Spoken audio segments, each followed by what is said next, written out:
안녕하세요. 저는 30대 후반의 평범한 남자이고 현재는 서울에서 조그마한 식당을 운영하면서 살아가고 있습니다. 원래는 아내와 함께 행복한 미래를 꿈꾸면서 시작하게 된 음식점인데 지금은 처제와 단둘이서 식당을 운영하고 있네요. 정말 남들에게는 결코 일어나지 않을 법한 말도 안 되는 일들이 제게 일어나게 되었죠. 사실 저는 주변 누구보다도 착하지 못한 그런 삐뚤어진 시선으로 세상을 바라보며 살아가고 있었습니다. 어릴 때부터 저는 몸이 정말 허약한 체질이었습니다. 흔히 생각하시는 약골의 얼굴도 못난 탓에 저도 모르게 학창시절 내내 왠지 모를 주변 사람들의 시선에 사람을 기피하게 되었던 거죠. 그리고 더 사람을 기피하게 된 것도 처음 짝사랑하게 된 여자에게서 너무 아픈 상처를 받게 되었습니다. 그때가 중학교 때였는데 그 당시 담임 선생님의 지시로 분기별로 3개월에 한 번씩 짝을 바꿔서 앉았었습니다. 저는 당연히 짝사랑하는 그녀와의 짝이 되기만을 항상 바라였었고 결국에는 제 바램대로 제게 설렘을 주던 그녀와 짝이 되었습니다. 속으로 만세를 부를 정도로 너무 기쁘고 행복했었습니다. 하지만 그건 이기적인 저 혼자만의 행복이고 생각이었더라고요. 저도 그때 당시에는 제 주제를 파악 못했었나 봅니다. 대놓고 노골적으로 저를 비난하고 무시하지는 않았지만 학교가 마칠 시간에 견출지를 건네어 주다가 실수로 손이 닿고 말았습니다. 근데 얼른 피하듯이 하더니 더럽고 짜증난다는 듯이 행동을 하더라고요. 정말 그 사건으로 인해서 저는 너무 큰 상처를 받게 되었습니다. 그날 이후로 성인이 되어서까지 트라우마로 인해서 30 초반이 될 때까지 여자에 대한 거부감으로 단 한 번의 연애도 하지를 않고 살았죠. 물론 여자를 만날 수 있는 기회가 없지는 않았습니다. 다행히도 나이가 들면서 점점 외모적으로도 자신감이 생겨갔고 나름대로 저와 사귀고 싶다는 표현을 했던 여자들도 있었으니깐요. 하지만 기억 속에 그 일 이후로부터 제 마음은 너무 굳게 닫혀서 열릴 생각을 하질 못했던 거죠. 아무튼 저는 몇 년 전까지만 해도 그냥 이렇게 편하게 혼자 살아가려고 했었습니다. 직업에 대한 자부심도 있었고 굳이 결혼에 대한 필요성도 느끼지를 못했었거든요. 남들처럼 집안이 화목하거나 그렇지도 못해서 가족에 대한 중요성도 와닿지 못했었고 요즘에는 일부러 결혼을 하지 않고 살아가려는 사람들도 많은 시대라고 생각했습니다. 아무튼 미래에 대한 생각도 별로 없었고 그냥 그저 그런 하루하루를 지내고 있던 어느 날이었습니다. 월요일 무거운 몸을 이끌고 회사로 출근을 했습니다. 그런데 사무실에 집기 하나도 빠짐없이 텅텅 비어 있더라고요.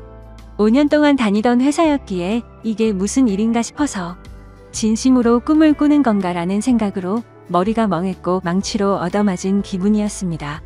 황당해서 뭐지 싶은 마음에 전화기를 꺼내는데 뒤이어 직원들이 하나둘씩 출근을 하더라고요. 사태 파악을 하고 봤더니 사장이 기어코 직원들의 임금도 다 떼먹고는 야반도주를 했던 거였습니다. 그 당시에 저희 회사는 인테리어를 하는 회사였는데 솔직히 이 업계가 많이 불안한 건 맞았죠.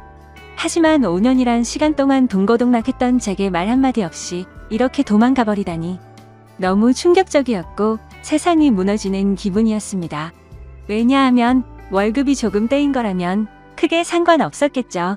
하지만 사장과는 형 동생 하면서 제가 부사장 직함을 달고 있었고 공사했던 곳에서 대금 지급이 갑자기 미뤄졌다면서 급하게 융통한다며 제게 3천만 원을 꺼갔던 상황이었습니다. 남들에겐 적다면 적은 돈이겠지만 저에겐 정말 큰 돈이어서 충격이 어마어마했죠.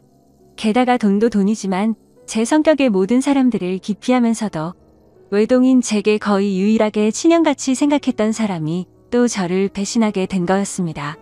저도 환장을 노리신데 직원들은 제게 이게 어떻게 된 거냐고 물어보더니 시간이 갈수록 저를 다그치면서 몰아붙이기 시작하더라고요. 이러다가는 저도 공범으로 큰일 나겠다 싶었습니다. 저는 직원들에게 빚쟁이들이 올지도 모르니까 얼른 경찰에 신고부터 하자고 설득하고 신고를 하게 되었죠. 그리고서 몇 주가 지나도록 사건은 진척이 없었습니다. 이미 사장놈은 오랜 기간 동안 도주를 계획했던 건지 해외로 출국했는데 잡기가 쉽지 않을 거라고 하더군요.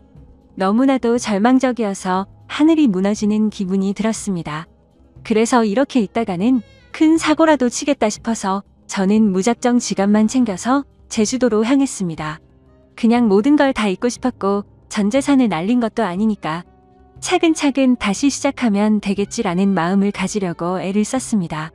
아무튼 그렇게 저는 제주도에서 가장 외진 곳에 위치한 펜션에서 숙박을 하게 되었죠. 사실 그때는 아무리 마음을 차분하게 먹으려고 애써봤지만 도저히 정신이 온전할 수가 없더라고요. 결국 기분이 너무 심란해서 생애 처음으로 펜션에서 숯불 바비큐를 준비하고는 소주만 연신 들이부으면서 청승맞게 혼자서 술을 마시고 있었습니다. 그런데 갑자기 옆에서 조용히 저기 오라며 저를 부르더군요.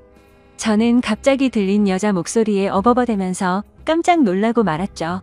그 모습을 보더니 여자 2명이 저를 쳐다보면서 제가 놀라는 모습이 웃겼던 건지 웃음을 겨우겨우 참아가면서 저를 보고 있더라고요.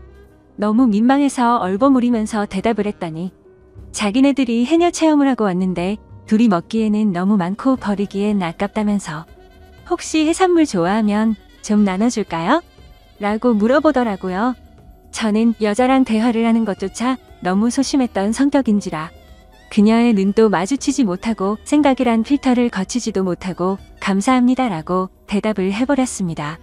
아무튼 그렇게 나눠준 해산물도 같이 구우면서 주위를 둘러봤더니 펜션에 묵는 사람들이 저와 그 2 여자밖에 없는지 엄청나게 조용하더라고요. 뭔가 뻘쭘하게 혼자서 소주를 마시면서 먹고 있는데 제가 해산물을 줬던 여자가 말을 걸더라고요. 제주도에 혼자 여행 오신 거냐며 너무 낭만적인 것 같다고 하면서 혼자 심심하시지 않냐고 괜찮으면 자기네들이랑 같이 마시는 거 어떻겠냐고 묻더라고요.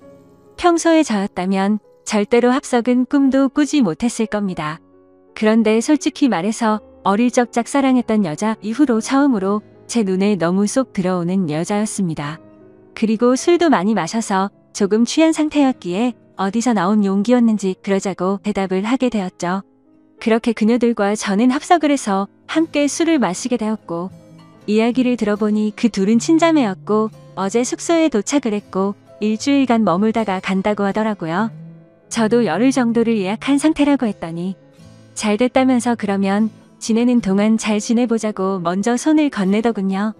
저는 너무 쑥맥처럼 쭈뼛거리며 손을 마주 잡고 인사를 했고 술이 취하면 취할수록 2 자매와 저는 재미난 이야기들을 하게 되었습니다. 그때 드는 생각이 저도 모르게 말로 나와버렸습니다. 사실 혼자서 괴로움을 삭히려고 왔는데 혼자 있을 때는 더 괴롭더니 지금은 괴로운 게 다 잊혀지고 너무 즐거운 것 같다고 말했습니다. 그러자 언니였던 제 이상형의 그녀는 무슨 일이냐고 제게 물어봤고 저도 모르게 그동안의 고충을 푸념하듯이 얘기를 하고 말았죠.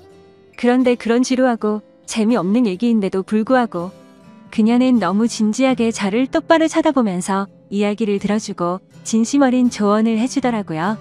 생전 처음으로 느껴보는 친절함에 저는 너무 행복했고 설레었습니다.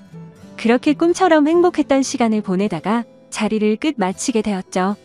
다음날 저는 전날 있었던 일에 민망해져서는 만나면 인사를 먼저 건네야 하나? 아니면 아는 척을 하지 말아야 하는 건가? 온갖 생각과 고민을 했었습니다. 그러나 그런 고민들이 무심하게도 밖에 담배를 피러 나갔더니 그녀는 반갑게 저를 보고 웃으며 인사를 하는데 심장이 쿵 하고 내려앉는 것 같았죠. 여행하러 와서는 하루 종일 주무시냐며 인사를 건네는데 저도 어색한 인사로 답을 했습니다. 그러더니 오늘 우리 같이 밥 먹으러 가기로 한 거 잊었냐면서 묻더라고요. 저는 취한 나머지에선 안 될 짓을 했구나 싶었고 괜히 여행 방해되고 싶지 않다며 어제 했던 말은 잊으라고 말하며 재밌게 여행을 즐기라고 했죠. 하지만 그녀는 끝내 고집을 피우더니 결국 그날 하루 종일 2 자매와 저는 여행을 함께 보내게 되었습니다. 그러다 보니 자연스럽게 그녀들과 저는 같이 붙어 다니며 매일같이 여행을 함께 즐기게 되었고 정말 꿈만 같던 시간은 너무 순식간에 지나가 버리더군요. 그렇게 2 자매의 마지막 날이 되었습니다. 솔직히 좀 많이 서운하더라고요. 고작 며칠밖에 안 되는 시간 동안 저는 그녀에게 더욱 빠져들었고 마지막 인사를 건네는데 저는 도저히 용기가 나지 않았습니다. 그때 그녀는 갑자기 제게 포옹을 하면서 덕분에 즐거운 여행이었다고 말을 건네주더군요. 너무 외롭게 살아오던 저는 순간적으로 마음이 울컥해서 눈물이 날 뻔했습니다. 그렇게 그녀들을 떠나보내고 혼자서 남은 여행을 보내는데 이건 도저히 여행이 아니다 싶더라고요. 행복한 시간들이 끝나고 나서 또 다시 괴로움이 시작된 건 아니었습니다.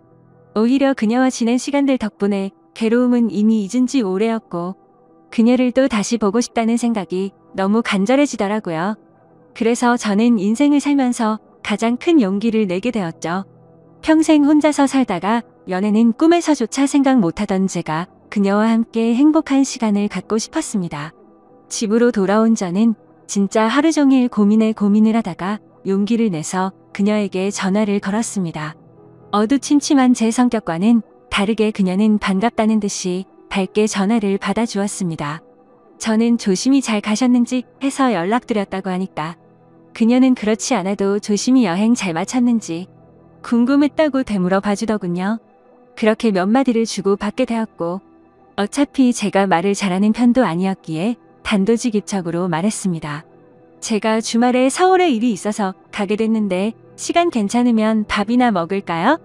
라고 물어봤습니다. 그러자 잠깐의 고민도 없이 그녀는 그러자고 대답을 했고 약속을 잡은 뒤에 통화를 끊게 되었죠. 얼마나 긴장을 했던 건지 손이 떨리고 등에 땀이 흘러내릴 정도였습니다. 며칠 뒤에 약속 시간에 그녀와 다시